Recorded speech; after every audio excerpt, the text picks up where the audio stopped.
What is a hinged relay? Before understanding what a hinged relay is, understanding what a relay is and what an attraction relay is should be known.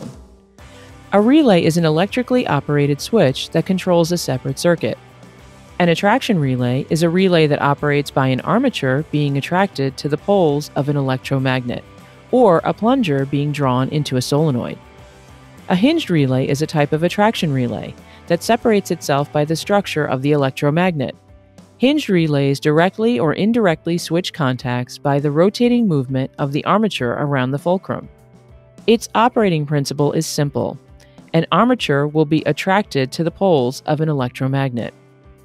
Although all relays have the same goal of providing control to a separate circuit, there are many types. They are mainly broken down by their makeup and how they function.